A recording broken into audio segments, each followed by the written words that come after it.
So again, all of these above are, like I said, rules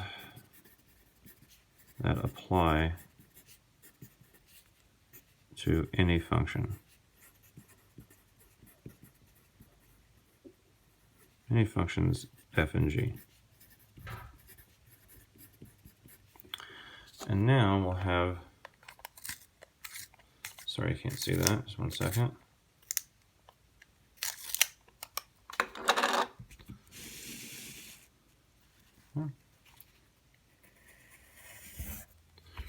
So now,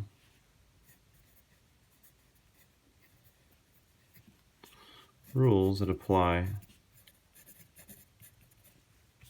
to specific functions. And this is really what the majority of Chapter 3 is about. We just keep layering on more functions and more rules for these special functions. So, and then the goal is to use the rules for these specific functions with the rules that apply to all functions together in tandem to get the derivative to any combination that we're going to see in the problem sets. Again, that's the majority of Chapter 3. There's a little bit more going on at the end, a little more technical things going on, but this is the bulk of what Chapter 3 is about. So the two functions introduced here are if your function is a constant function, okay,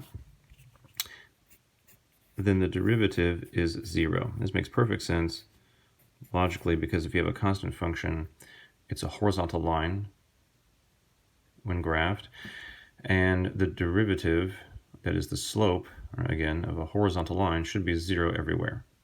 So it doesn't take much to figure that out. You can use the definition to prove this. It's not that complicated, but I don't want to go into all that. I just want you to have the rules memorized and be able to function with them in the homework sets deriving these derivatives as quickly as possible. So the other one they introduced in this section is f of x equals a power function. N. So it turns out if that's the case, and n is not power 0, then we get a very simple rule for all of these power functions, no matter what the power is. This even includes non-integer values, right? This certainly applies to x squared and x cubed and things like that. It will also apply to x to the pi or x to the square root of 2, even irrational numbers. It will not matter, right? This rule is good for every single real number except for 0. So f prime of x is, you bring the power down as a multiple in front, and you change the power by a decrement of 1 to the base. So that is called power rule. Comes up all the time. So you have lots of polynomials and rational functions. And this one was called the constant rule.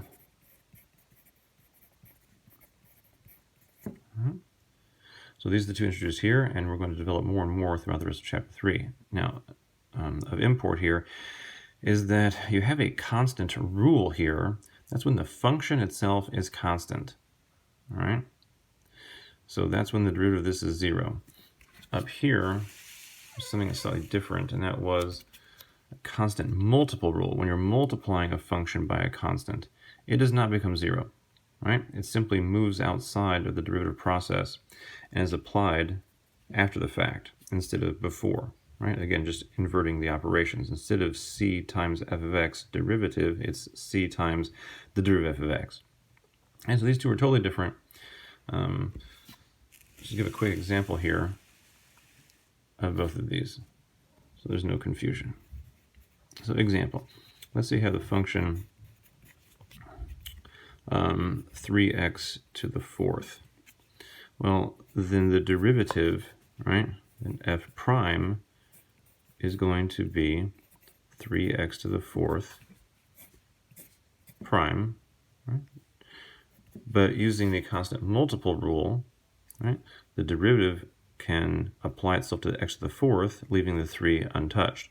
So you'd have 3 times x to the 4th derivative. There's the use of the constant multiple rule.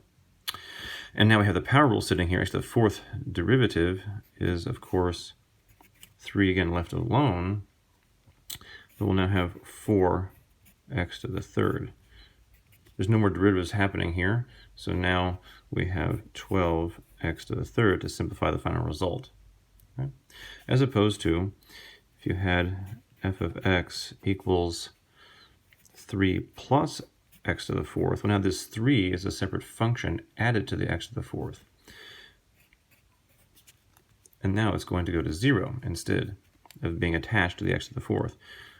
Because when you take the derivative here, the first thing that will happen is you will have the derivative distribute across the 3 plus x to the fourth, right, using the sum difference rule.